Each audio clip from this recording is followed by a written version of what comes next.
ئەو سەردەمە سەردانی بەندیخانە بۆ لای کەسوکاریان لە مانگەکە 2 ڕۆژ بوو، 3 مانگ و 18 مانگ. ئەو ڕۆژە لە 3 مانگی بوو،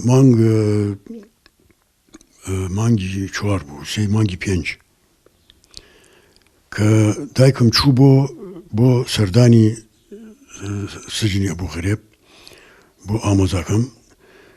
ئەو ڕۆژە سەرەکەم دایکم زوو هاتەوە، یعنی زوو هاتەوە، خۆی احتیادی کە چوو بۆ سەردان لە دەور سەحاتی 2 ئەو سەردەمە 2 سەعات پاشنی مەڕۆ هاتەوە. ئەو ڕۆژە سەرەکەم زوو بە پەلە هاتەوە بۆ ماڵ. وتم ها خێرە، وتی ئێستا ڕۆم دوایی پێ دەڵێم. وەڵا چوو بۆ ناو ژوورەکەی کیسەیەک بەدەستیەوە بوو، چوو بۆ بەندیخانەکە بێڵێ من کە هاتەوە پرسیارم کرد، وتم چی بوو بەسەر؟ وتی وەڵی کوڕم کە چوون بۆ سەردانی ئامۆزاکەت لە ئەبوو غەرێب کچێکم بینی خەڵکی خانەقین بوو، حکمی لە سێدارەدان لەسەری درابوو.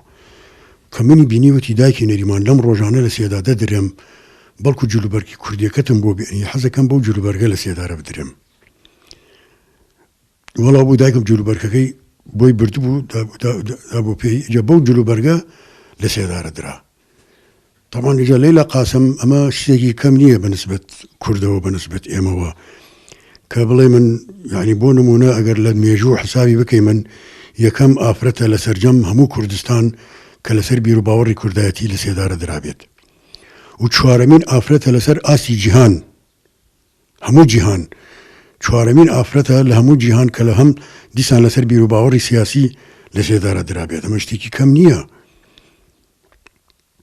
یەکەم جار جاندارکی فەرەنسیە